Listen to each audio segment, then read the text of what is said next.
So in previous videos regarding the M2 Pro, I've expressed my confusion for this product, since of course this is gonna look identical to the M1 MacBook Pro, and with the Air getting a redesign, this higher-end Pro having thick bezels, LCD, less ports, and also the touch bar's gonna be pretty odd.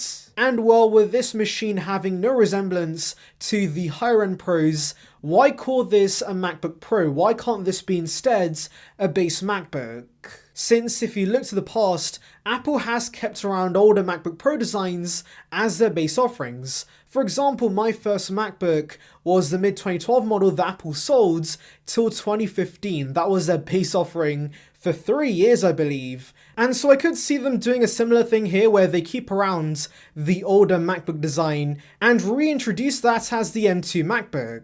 And this makes more sense because we are going to see a price hike with the M2 Air because of the new design and also mini LEDs. So having a cheaper offering with the M2 chip could make sense. And we all know the 13-inch MacBook Pro form factor is very popular, so reusing this for a base MacBook is a very smart move. And so I could see Apple's MacBook lineup looking like this. We have the M1 Air at $899, then maybe the M2 MacBook. This new model comes at $999, and then the M2 Air starts at maybe $1,200. And yeah, that would be a pretty nice entry-level MacBook lineup and would actually make sense since the M2 Air with the higher price is going to have a new design and also mini LED. But this theory is not perfect, guys, so let me delve into why this might not make sense. And well, the big reason is the touch bar. So yeah, the rumors believe this MacBook is going to be retaining the touch bar, which kind of makes no sense since Apple wants consumers to forget the touch bar ever existed.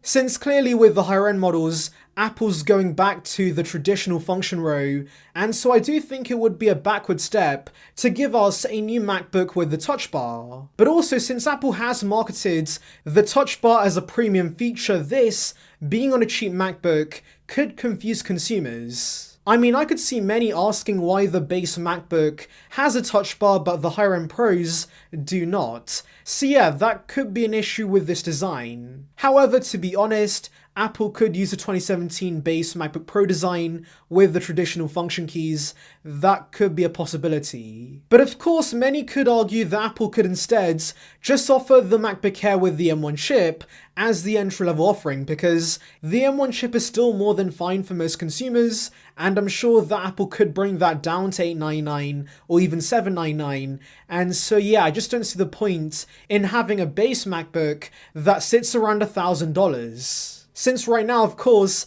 the upgrades between the Air and the Pro are very minimal, and so this, being the same machine but with the slightly faster M2 chip, probably would not entice many consumers to pay a little more over the M1 model. But finally, the main reason why this might not make sense is of course the importance with the Pro branding. So I know many consumers who upsell themselves to the Pro models just because Pro sounds better, and so of course, Apple's going to miss out on sales if they get rid of the Pro branding with this MacBook and give it a cheaper price. And yes, I know that Apple could upsell people to the higher end Pros, but they start at $2,000, and so yeah, maybe it does make sense that Apple keeps this around as a Pro offering at around $1,500 instead.